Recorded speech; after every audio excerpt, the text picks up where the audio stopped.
Welcome to the Grappling Grappling Rewind Podcast. Welcome to this week on the Grappling Rewind Podcast. In this week's show, we are going to recap Midwest Finishers 8 and some of the super fights on that. We are also going to recap the Hudson Valley Invitational, the main event for that, which was Austin Daffron versus Estevan Martinez, and recap Fight to Win 208 that we didn't get a chance to cover last week, which was Josh Cisneros and Damian Anderson for the lightweight title, and then a little bit of previews after that. As always in the show, I'm your host, Maine, joined by co-host Miranda. How you doing, Miranda? Pretty good. How are you? Doing pretty good today. We got some fun stuff to cover. Again, not the kind of marathon show that we had last week, so a little more low-key. It's probably will be one of two more low-key shows that we have before the run-up to ADCC. Zach and I, kind of in moving right into news, Zach and I from the Grappling Rewind are going to go out to Omaha, Nebraska this week to train with John Hansen, get some interview footage, so that should be fun. So basically, this is the last show before we start traveling a lot. You go this week? I think so. I thought it was next week. 19th. That's this week. That's okay. Like Friday. Yeah. Oh yeah. It's coming up. It's on my calendar. I hope it's the right date. Yeah. I got a Delta booking. How long are you? A couple days?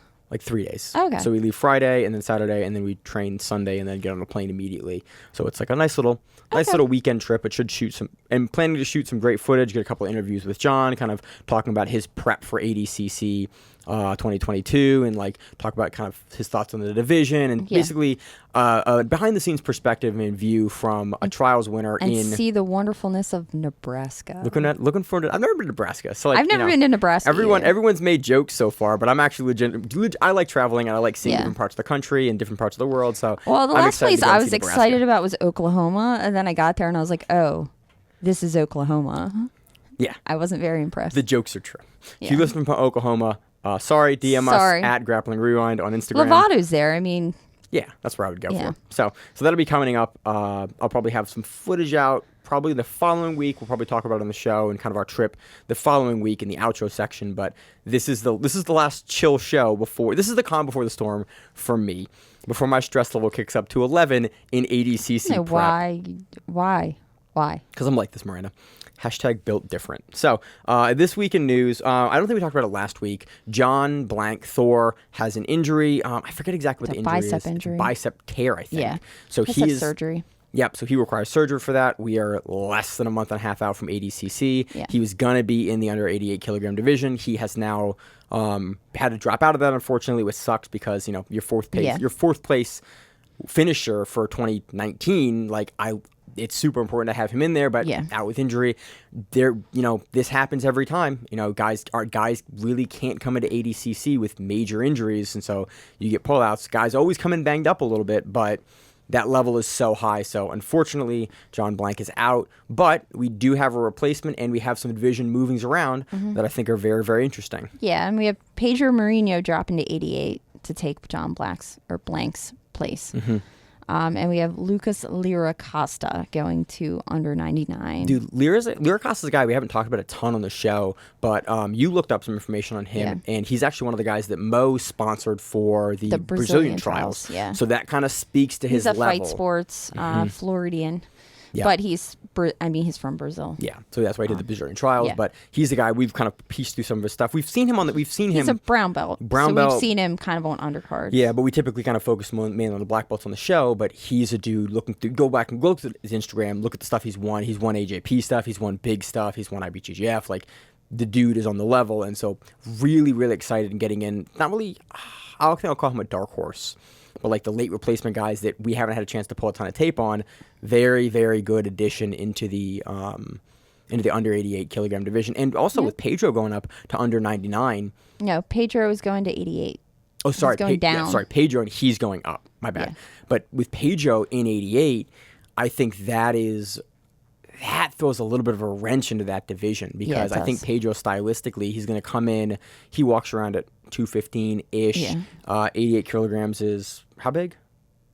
77 is 178, something like that, right? I think so. Let me just do basic math here. 88. I think all these years, and I still can't do it in my head. 193. 193. So Pedro's going to be probably pretty comparably sized or a little bigger for that. Probably be pretty normal size for that division, but like definitely not on the smaller side of the division. And he's very athletic and dynamic with his movement, so that'll be a good addition. And he's got a fun game for it because he tends to interplay the wrestling in a really interesting way that I think they think in that division he'll have a ton of clashes with guys that want to play in a similar game. Yeah. And he has a speed that I think at 88 will be really, really fun to see. And he's put on a lot more muscle since we last saw him in ADCC. I think he ran into Gordon the first round last time.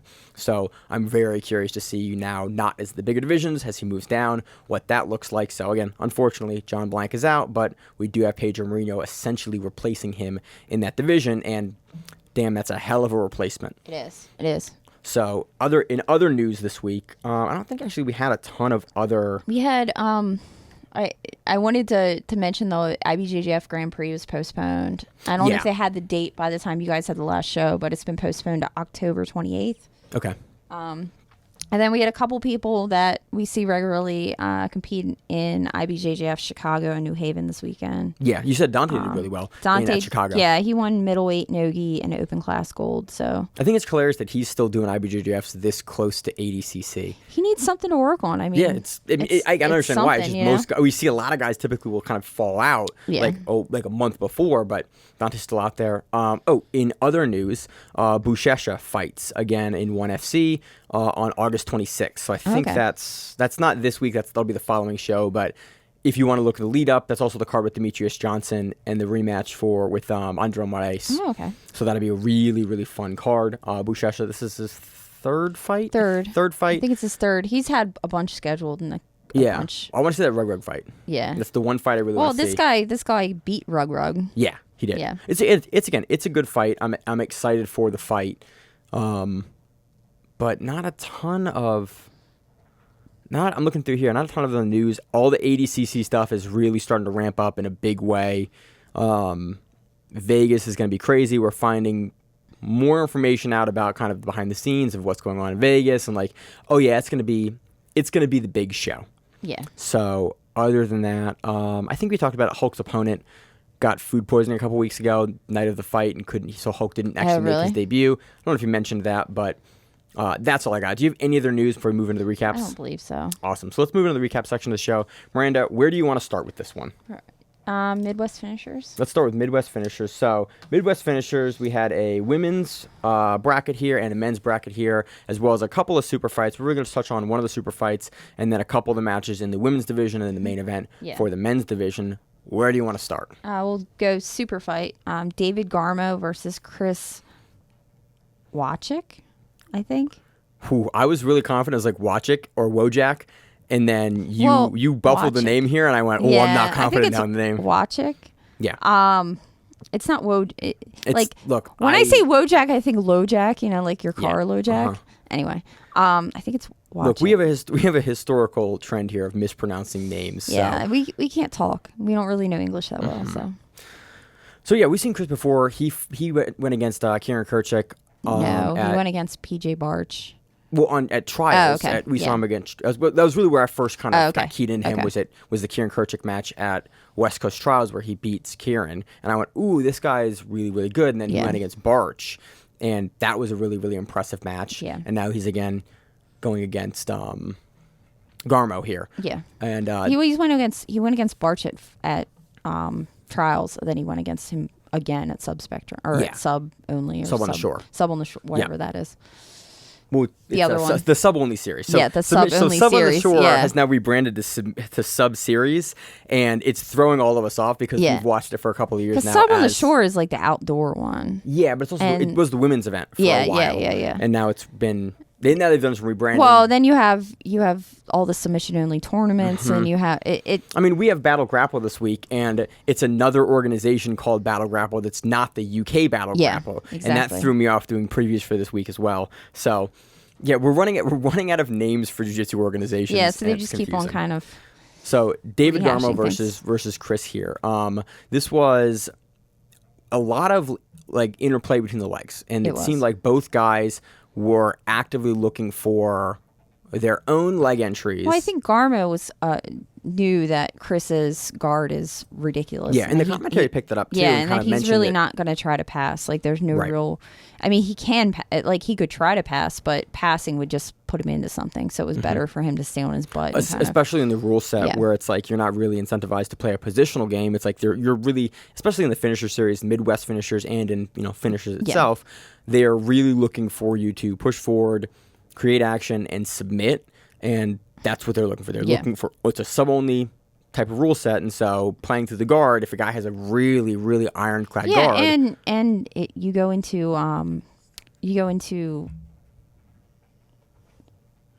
the match doesn't end overtime. at the end of the match. You go into overtime. I've had a rough week, people, so I'm sorry if I completely lose track of what I'm saying. You gave me the screaming eyes for hey, Maine, what's that word? I even had the whole day off, and my brain is still not working. So, it's overtime, and so, I mean, you sit on your butt, you play with the feet. If nothing comes, and you go into overtime. I mean, there's nothing really to make you not do that. Right. So, it's a style of game for the rule set. So, we saw a lot more leg entanglements in this one. Some really, really good work. I really want to talk. Do you have anything aside from the finishing sequence that you want to kind of talk about here in the match? No. The finishing sequence I thought was fantastic. You saw Chris get comfortable with the leg, pull the leg across, pull Garmo's leg in, and then you saw Garmo very, very comfortably roll, and he'd done it twice already. Yeah. And then you saw Chris basically, he digs for the heel in a really interesting way. He does it halfway through the turn where he goes from having it under, over top and under and controlled with his arm to in the turn being able to open up his hip and his side and dig for it. And he ends up finishing the roll in the turn with the heel hook in play and being able to basically counter turn against it. It was really, really impressive, and it's something that Garmo was going through the defense. Most people in that turn can't get the arm under like we saw Chris. It's just not something that we see a ton. We're seeing it more, but it's still pretty infrequent. And is able to get Garmo, is able to crank back really hard. Garmo's unable to kind of push the knees off and lift the leg up, and Garmo's coming off a knee injury, and so I would, again, prefer him to tap earlier than be out again because I like watching Garmo. Garmo's a come-forward kind of guy. Yeah, he is. And even when the passing sequences earlier, Garmo's passing looked really good. He was trying to pass up over the hips of Chris. Chris throws up a really, really quick triangle that Garmo kind of has to lift up and pass out of. And, again, very, very fun match. Chris is a dude that I think we're going to be seeing a lot more of. I think so, too. I think his trials run was good. The PJ Barch match, I mean, he showed that he had a guard that was almost impossible to pass. Yes, his passing has come so far. Yeah, and he really is opening up his passing, and so for him to be in Chris's guard for as long as he was in that match, kind of went. And again, with the commentary in this match, them talking about that, I was like, oh yeah, he does have a really tricky guard. Yeah, he does. And his ability to get to the legs. So I think he's an up and comer that we'll definitely be watching and seeing more of in the future. Yeah, wouldn't be surprised to see him on a Who's Number One in the next year, and replacing for something big and him getting a big push if he continues to have really great performances like this. So, again, really cool. Has some big names already. David Garmo's another, really, really big name to take out pretty quickly in a couple of minutes with the submission on the legs. Yeah. So, great match, very fun match as one of the main event super fights. Moving on to the men's division or the women's division here? We'll do the men's division because we'll just do one match for that, and then we're doing two ladies matches. Fucking Andrew Tackett going up. Andrew Tackett right now is the men's 155-pound champion for Midwest finishers. So he went up to not 170, but to 185 for this tournament. And we saw Tackett in the preview. He had subs all the way through, too. I know, which is crazy. And I love tournaments like this when you have a guy like Tackett who's definitely on the smaller side. And Tackett's a big 55er. Yeah. Tackett's, I don't think, making 55 with great ease casually. Maybe that's incorrect, but he's smaller than his brother, but who competes at 170 after cutting. But he's not that much smaller than his brother. He's not quite as filled out as Andrew is, and Andrew is there coaching him to go up as the champion to the big weight classes. 40 pounds. 50, 60, 30 pounds, because I can't do math. and then have submissions all the way through your tournament. It speaks to the level that the Tackett brothers are on. And dude looked subs all the way through. Yeah. He finishes an armbar in what? It's a Kimura grip to an armbar. Yeah, it's a Kimura grip to an armbar. He goes from north 4 to minutes? south. Yeah, it was Something pretty quick. It was pretty quick. Yeah, he does single. He went for an Iranian, came out the back end. It's a side control. The takedown which series was like wild. The takedown series was awesome. And like in the guys at Brazilian Fight Factory are really and have been really like developing their wrestling and their takedown game in a really dynamic way. Not just the like we're getting ready for ADCC, so we're gonna find a shitty takedown that we can all pull off very easily. Yeah, not that sort of situation, but like a really well developed wrestling program. In a really, I think, a varied wrestling game in a way that a lot of gyms aren't. Like, doing and a good series where if one blocks, they go to the other one. They go to the other one. So, and we saw that in Steel initially. Like Steel was one of the guys out of that gym, Cody. Yeah, that had a really, really good wrestling game. He had a really dynamic suplex game, a way to get back behind you and like run you over. I want to say he was high school wrestling. I don't think he went to college. I don't think Cody did. No, I don't think he did. But I could be wrong. But I just no, remember, I don't think he did because I remember looking it up. Yeah, but that whole room has again like an Iranian in the way that Tackett hits this takedown. Yeah, it's not something that we see. No, and it's not frequently. something you, especially for somebody who's small on the smaller side. Yeah, because that means single. Like he's hopping on the leg and you go under. You're not going like around. You're going You're lifting him up under and coming around. So it was definitely a fun sequence to watch. In the size matchup here, Tackett looked smaller, but not that much smaller to me. Did he look significantly smaller to you? I don't know Abraham LaMontagne. I wasn't super familiar with him either. He's from New Wave. I know that much. I don't know much about him otherwise.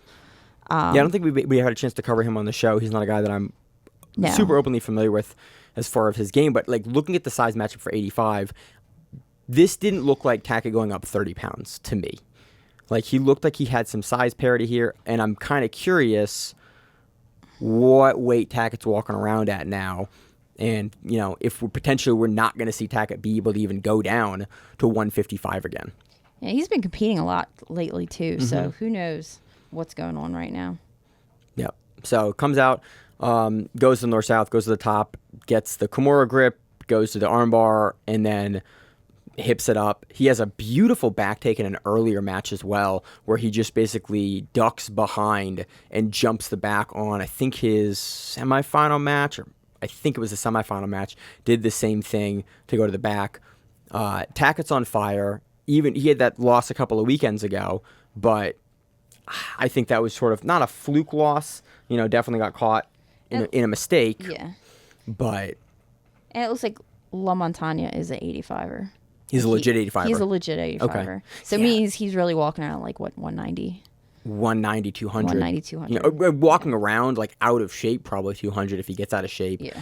Easily, if he's 85, or he's probably walking around at 90-ish to make a comfortable day of cut by a couple pounds down to make a weight limit. Yeah, unless he has a true 85er. I don't know if they do a day before or day after. Like I know the finishers that's up in Bethlehem, they do day before weigh-ins.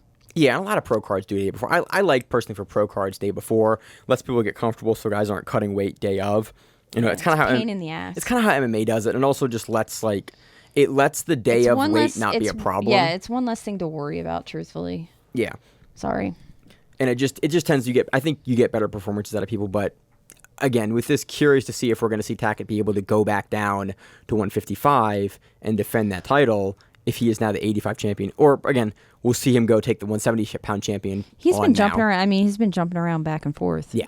Through all the brackets. So really, really impressive run for Tackett here. He is now the Subspectrum 185-pound champion. Let's move on to the women's bracket. Okay. You want to talk about the semifinal match or talk about the finals match first and go back to the semifinals match? We'll go semifinals first. I like to go in order. Yep. So we had the one semifinals match I want to talk about was late replacement Peyton Lecther. Peyton is the first European trials winner for ADCC, but because the women's divisions only have 8 in ADCC, she doesn't get an invite to that.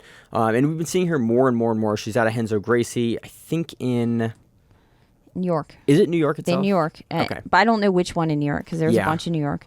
But she is from one of the New York ones because I remember hearing them talk about her getting on a plane because she was a last-minute replacement, so they flew her out. And so she had just flown out, basically. That's an awesome. I remember seeing it like the day before, and I was like, "Ooh, that's a good." Peyton's a good replacement here, and Trinity Bunn's super tough. This was a very fun match, and we got to see more from Peyton's game. Peyton hunted the legs, and Trinity also was looking for the legs, and there were two different leg lock sequences that kind of stuck out to me. One of them was I'm going to butcher it because it's an uncommon leg lock position, but essentially Peyton was able to trap Trinity's leg where Trinity would theoretically have the initiative and have the ability to come back, but because Peyton had such a deep ankle lock, she was able to fight the ankle all the way over, essentially trap both of Trinity's legs in this position before Trinity could counter out of it.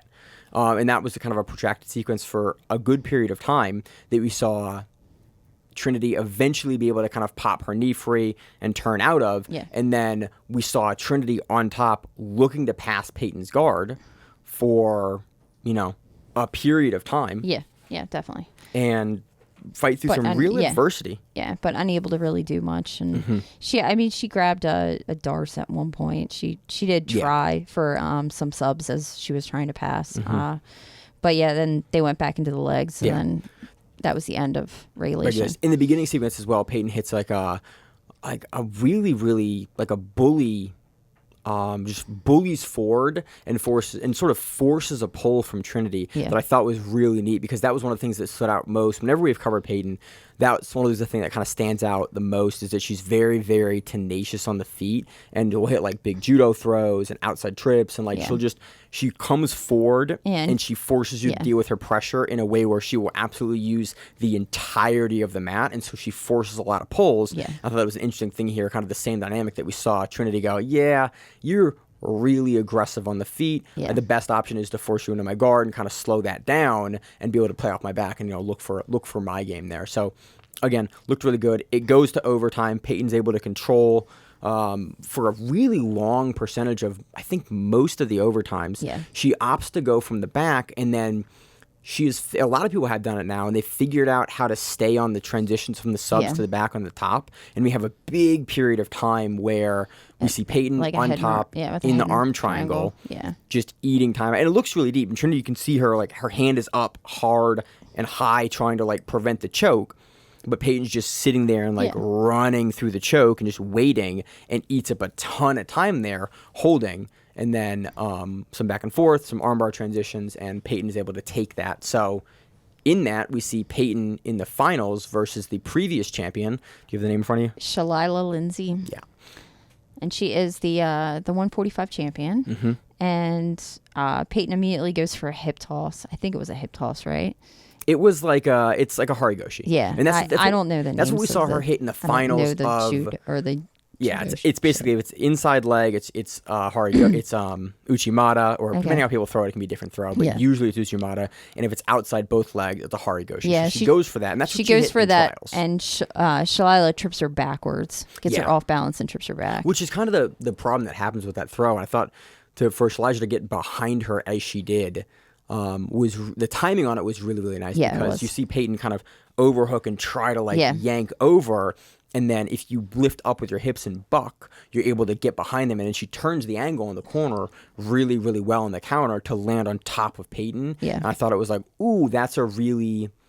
it's not a sequence we see as frequently, because most people are too worried about getting out of the throw versus actually countering off the throw. And again, in finals, you start to see that level get a lot closer, and people will start to counter on big throws like that. And that's one of the problems you can have happen with a big Harigosha like that. And it was a very interesting kind of takedown sequence there.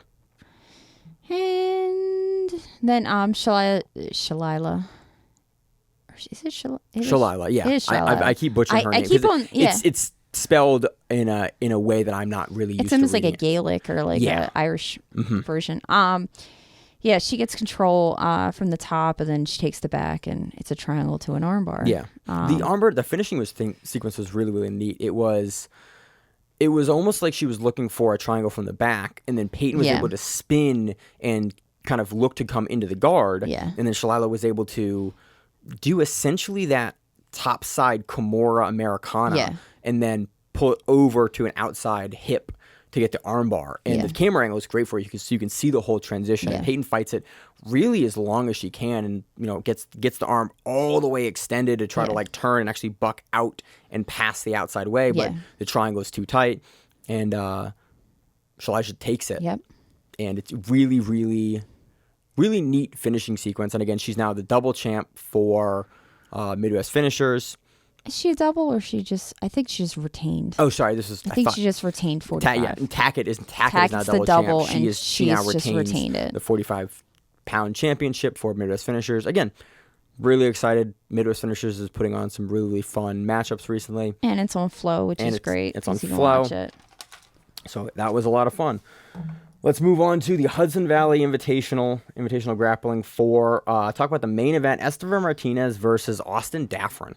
The name set me off because like they kept on calling him Gabriel, and then I kept on getting confused on who they were talking about. And I was like, what? His name technically? His name is Gabriel Austin Daffron. Yeah, Daffron. So Daffron, Duck Jitsu, if you know. Yeah. Really, really, we've covered him for years and years and years. He's somewhat local to us. We see him on a lot of like East Coast cards. And we've been covering Martinez a lot. So I was really, really interested to see how this match was going to go, because Austin Daffron is a guy that is constantly looking for the finish. He has a couple of clips of him in like spladles where he'll come out the wrong side, or the side that no one can come out of. Yeah. The backside on a spladle in like a full over split. Yeah. And like come out like amazing. Physically, what he can do has always impressed me. Yeah. And that coupled with he is tenacious, he pushes pressure forward. Both of them have that ability. Yeah. Because Estevan comes out of some shit that you just never expect him to come out of. So this matchup I was super excited for, kind of in the preview last week, because this is the match that I thought we were going to get. Austin noticeably here is significant. They're similar in weight, but Austin is noticeably taller, much taller, and he's a long guy for the division anyway. And I was really curious, Estevan being a shorter guy for that division, how that was going to play into it. And the dynamic here surprised me, because we saw success from both guys on the feet. We did, and we saw like a lot of counter wrestling from both. But people. We also saw Daffron kind of, as the match as it got later in the match, he started to kind of fizzle, and we saw Estevan just kind of keep on going and pushing. Estevan keeps a pace. Yeah, he keeps a pace that's kind of ridiculous, and it wasn't his normal like let's go over the top and do crazy arm bars or do crazy cartwheels and shit. It was like, I'm gonna go under and try to leg lock you, which I personally have never seen Estevan do before. I think we've seen him like enter the legs before, and we've seen him play defensively. But I've never legs. seen him like roll under people the way he was. Yeah. Like that was a completely different look to his game, for me at least. And he did a bunch of crucifix sequences. Yep. And we worked that at ADCC as well. And we have an interview where he talks about that a little bit. One thing that surprised me here early in the match, and it's really a technical thing, is, and it kind of comes down to Estevan's leg length. He is able to pummel into the legs in a really interesting way, because he can get over your thigh and up over your thigh at a distance close to you, with his hips close enough to you, that I have never seen anyone else do. Yeah. And I'm not sure if it threw Austin off is the right way to put it, but it was a sequence and a transition with the leg pummeling of Martinez that I have never seen anyone else do.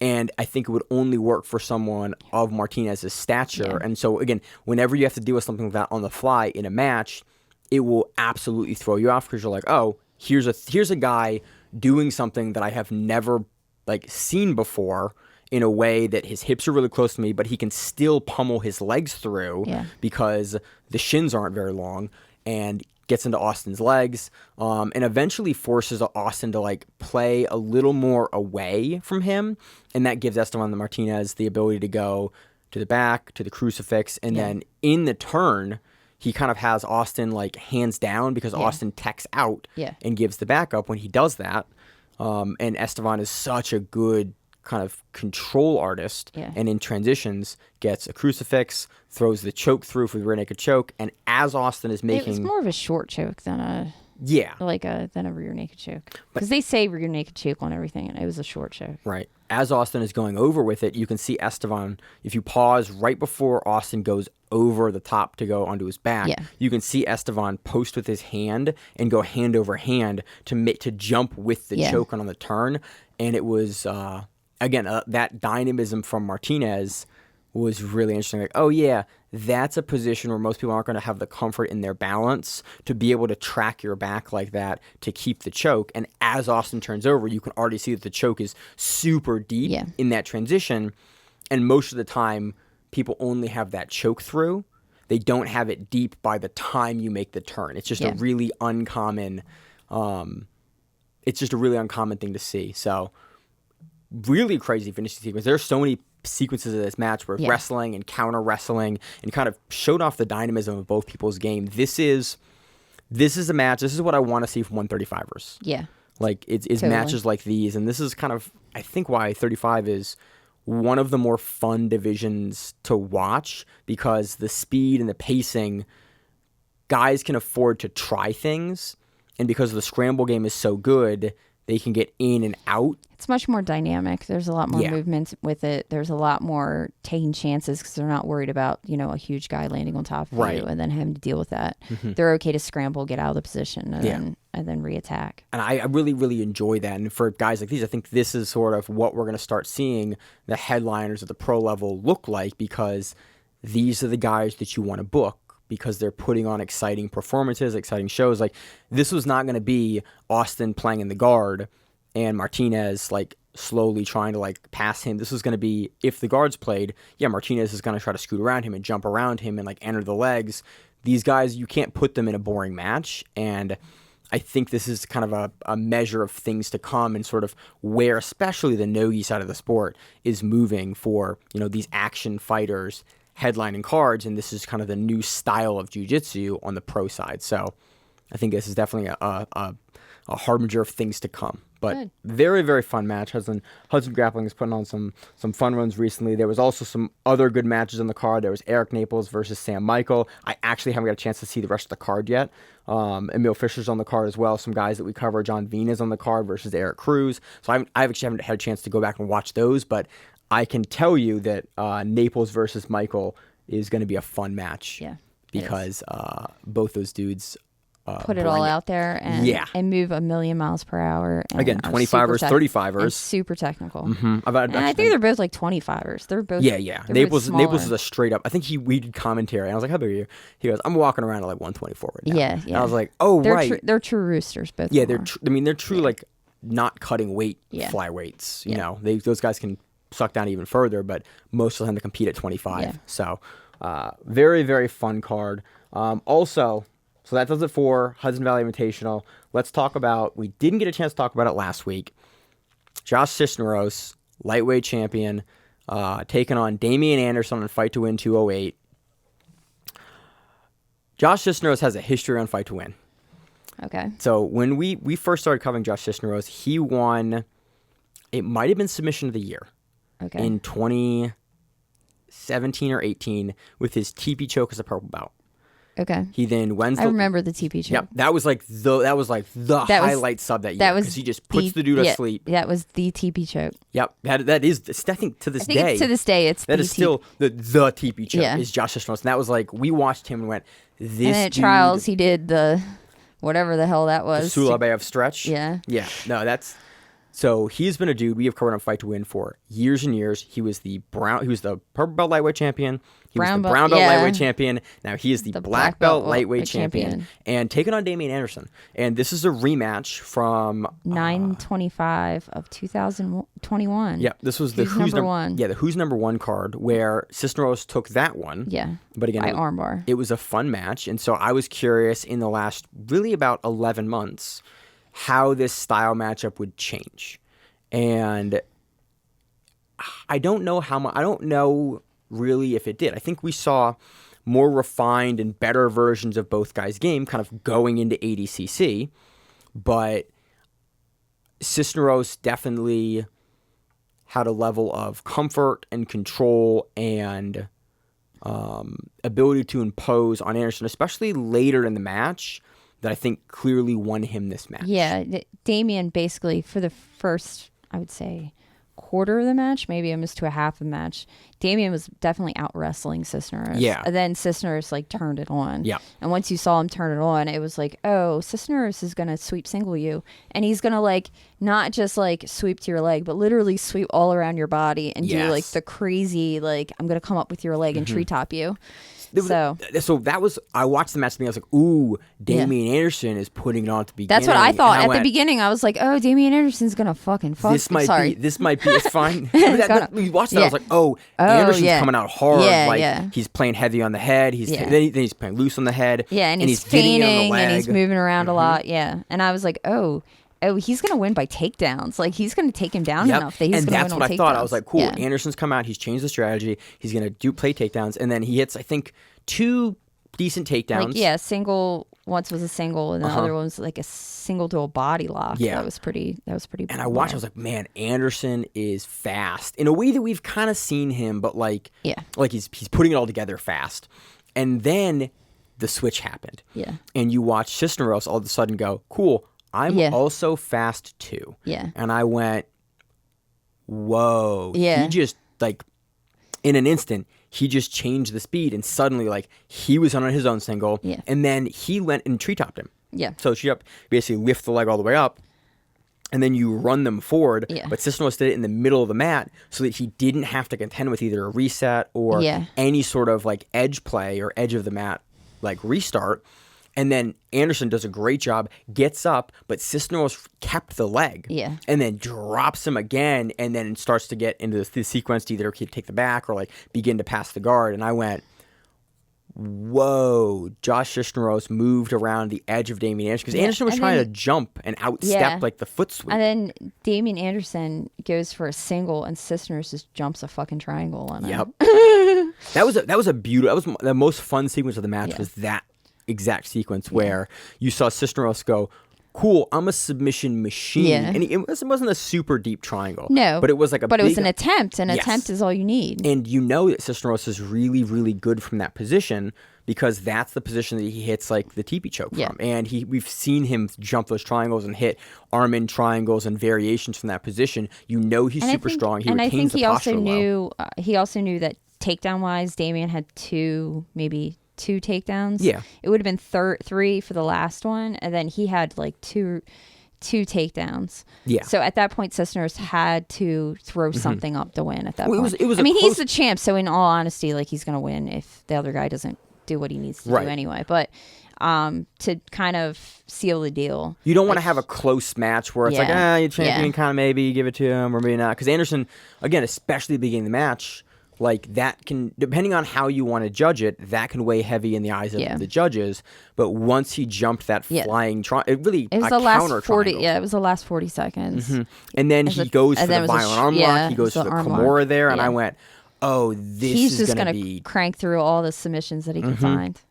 And he throws up like 3 submission attempts on Anderson. Anderson, again, stays calm, stays high. But he never gets postured down. But if you think about it, that's a good way of handling it because it was the last 40 seconds. Yep. It's not like Damian could have done anything to stop it. He really can't, and he's losing at that point, and he can't do anything about it. Yeah, tactically, it was great to see because it was, you very rarely see changes in momentum in matches. Yeah. When we cover the sport a lot. We watch a lot of matches, and I've talked to a ton of like world class and high level guys, and they talk about once someone has the initiative in the match, they usually win the match. Like if I get the initiative first, I win the match. If I have someone that starts imposing on me, and it's when I interviewed Orlando Sanchez after the Nick Rodriguez match. And it may be a published interview. It may have been just my conversation I had with him at ADCC 2019. He talked about once he got the initiative and once he got going, maybe a flow interview actually. I thought I talked to him as well about it. Once he gets going, like I couldn't get back into my speed, into my rhythm, and he was able to kind of take and push away there. To have the match at the beginning with Anderson getting in on the legs and like not pushing Cisneros around, but that body lock was like he took Cisneros down and Cisneros wasn't trying to counter there, impose, and then to have Cisneros turn it around, it's just not that common. Well, but it's the sign of somebody who is championship level. Is that they have the ability to turn it on when they need to turn it on, and they go balls to the wall when needed. And that last sequence was just like, yep, Cisneros put a stamp on it here. And again, wild to see. There's a reason why we've loved covering Josh Cisneros for all these years. Like it's been forever. Like since he was a purple belt, he's definitely fun to watch. Yeah, especially in 2018, we very rarely covered purple belts at all. So the fact that he was on like him, Junie, Keith Krikorian, like those are the guys that we started really covering at purple. Tackett, we started covering him at purple. Like those caliber of guys, it is really cool to watch Cisneros then have the black belt title that he had at purple, that he had at brown, that he now has at black, and he's defending it black. Like, that's really cool. And it's cool to, like, watch a guy's rise like that and watch him through his, IBJJF titles and then going into ADCC. Can't wait to see what he does. And this is just one more wrinkle of, like, oh, yeah, he has that next gear and he can show it this close to ADCC. I'm going to have to move some rankings around. Oh, maybe a little bit. So... very, very, very, very fun weekend of matches. Miranda, any other matches that we missed? I think that's everything from the weekend. There's a couple other events over the weekend, but we couldn't really find much of what was going on. We are pre-ADCC, and everything that's not ADCC doesn't come to a grinding halt, but definitely people are putting their resources into ADCC, so it makes finding matchups, finding cards, finding results, everything a little bit harder. Even if you watch everything, it's still difficult to find exactly what's going on. Because then you have to rely on our notes, which are sometimes suspect. I try to take the best notes I can. But you take the best notes of the people on the show. Thank you. I appreciate that. When you have a notebook and... Comes from my law background. That's good. When you do enough law, you take a lot of notes. Yeah, I take field notes that are okay. This next weekend we don't have any brackets for stuff, but there's a couple events that are happening that I want to touch on. The biggest one is what are they calling it now? Sub-only Series 8. Sub-only Series 8. It's the lightweight bracket, and it's Keith Krikorian, Andrew Tackett, Kieran Kurchik, Derek Rayfield, Elijah Tagalong, Pedro Serrano, and the qualifier winner. I'm not sure if Pedro's the qualifier. I think I think it may be and the qualifier winner. I don't remember if Pedro was the qualifier winner for that. So Pedro is the Midwest Finishers champion. 45. Yeah, he was. I just looked at it. Okay, he is a champion for them. I thought he was the 2 champion. He might have. Previously been the 55 champion. Yeah, I only saw him on 1. Yeah. I didn't see him on 2. So that'll be a crazy... And that I want to preview it more, but that will really come down to bracketing. I think they do... I believe they're the one that puts everybody's name in a hat the night before, and they pull it out. Which I freaking love this shit because that way you're not like... He doesn't like it because we get Combs and Bart's on the same side of the bracket. You might get Krikorian and Tackett like first round, and you're like, fuck, that's our finals. Like that could have been a finals. But match. It is the most fair way to do it. But I think it's great because like you're not bracketing people to lose. You're seeing what happens. You know? No, I can understand the logic behind it, and I can appreciate it. I think it's hilarious. I think it's great.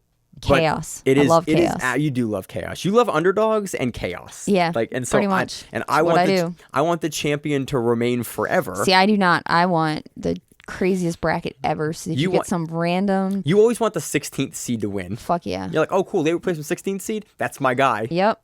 That's how I am. So that's really fun. So this really depends on bracketing.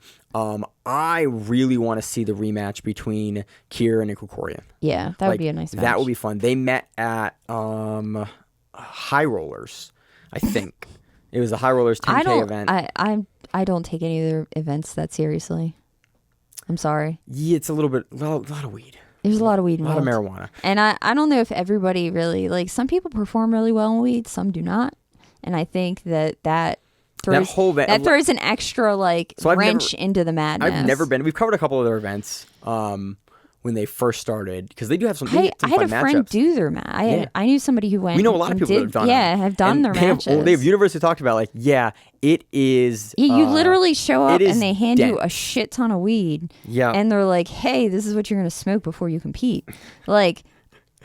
To me, it's wild. Like that whole thing is wild. So let's see if. And you get like, what's his name? Slam the other dude, and then said he didn't slam him. but he like. Well, that wasn't a slam. We can argue about that. Okay, whatever. So it was a slam. I am very curious Whatever. under this rule set, not toked up, how Keith versus Kieran will shake out. I'm also curious to see like Tackett versus Kieran and like Keith versus Tackett. Like, there's a bunch of really, really exciting matchups that we are absolutely going to see here.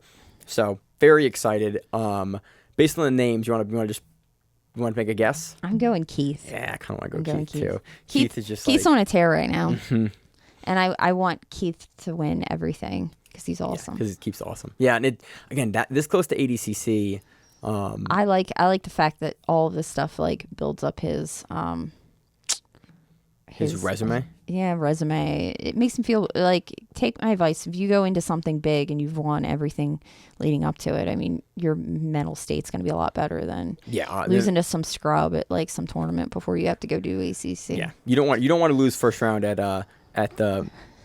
Was Nebraska Open? Yeah. At Grappling Industries Omaha. At Grappling Industries Omaha. You don't want to lose first round when you're an ADCC bid. Yeah. So not a good coming idea. in on fire. But again, that's why I love in the coverage we do up to the lead up to ADCC. Yeah. Because you see Damian Anderson, you see Josh Cisneros, you see PJ Barr, you see the guys coming. You're like, oh, you look like a different dude than you did. Like Ethan Krellenston, like his Instagram, like that dude looks transformed. I'm like, that's the best shape I've seen Ethan in ever by like double. Yeah. Guys get into crazy shape for ADCC because it's only every 2 years. So you can kind of do that. Like with Worlds every year, like you can get in really good shape, you can get the best shape you can, but there's still a lag. There's a time of coming off. ADCC being every 2 years, guys can spend 6 months in the ramp for it. And, they're not testing. And they don't test for shit. And I love them for it. You can do whatever you want. You can do whatever you want. I want to see it. Whatever your heart desires. Whatever your heart can handle. Yeah. As I got this heart monitor on because my heart's not doing great. But your heart's doing fine. You're still alive. That's what the tests are going to show. We're doing EKG soon. So we also have this weekend, we have Battle Grapple 4, Battle of the Giants. We have no idea who's on that card. We know. Oh, we do. We looked at the card. It's just a bunch of names we weren't as familiar with. This was the Portland, this is Seattle, the U.S.-based Battle Grapple. Yeah, and this is not the Battle Grapple. And this is the UK. northwest. Yes, like correct. Northwest Pennsylvania. This is Vancouver, Washington. Okay. That card. And then we also have Summit Grappling from Arkansas. 2. Yeah, from Arkansas as well. Arkansas. Both those events are on Flow. Yep. I really like that Flow's expanding into a lot of the cards that maybe don't have like the huge, massive headlines, and like the more local broadcast events, and giving a chance for like people like us to watch these events that previously would just been unavailable to us, or like we had to go find and scour through YouTube. Like, I love that Flow is putting more and more of these events on the platform because makes me happier about paying for the subscription. And if you're bored and you have nothing better to do, or if you just want to watch grappling, or you want to see like, I love it because in 5 years we're going to see guys on these cards that we're not as familiar with now. I can go back and look and like, oh yeah, they were on this card from 2022. And like, I love having the history. It's part of why I love Fight Pass, because it has the history of like all of those fights, and I can go back and watch the guys run. I've never really wandered around Fight Pass before. Fight Pass kind of confuses me. It used to be better, but I have spent some hours when I was like really in MMA, like watching like, oh, I'm gonna go back and watch every single GSP fight in order. Okay. I did it with GSP, I did it with Mighty Mouse, I did it with Bas Rutten, but Bas Rutten's on YouTube commentated. I did it with like Anthony Pettis. There's a bunch of fighters where I went through. It was like back in like 2014, 2015. I went through every single champion at the time, and I went through and watched every single one of their fights in order, because I was like, let's see how they got. And some champions are like, cool, you have like 40 fights, like. Cool, strap in. But that's why I love those resources, because if you want to do that, you can go and do that. Like BJ Taro, he's a guy on Reddit that just like goes and finds matches and posts cool stuff. Like I stuff. said, I've done that on Flow, where I went back and watched matches of people and saw exactly what they did and how they changed their game. And you can like go pick open matches from like 3 years ago, and you can go find them. Like, I appreciate it as a library of competition footage for the sport we do. That's more centralized and a little better curated, especially for certain athletes. So I love that we're seeing more cards like this. I would have liked Flow. if IBJJF stayed on Flow for all their opens, but they did not.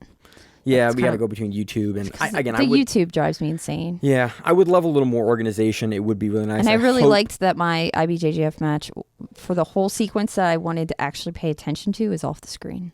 Love it. I can see my foot. That's about it. It's good times. Yeah, no, I wish I have many wants and asks for Flow, but I do appreciate that we do have consistent cards every weekend from across the country and across the world that are broadcast there.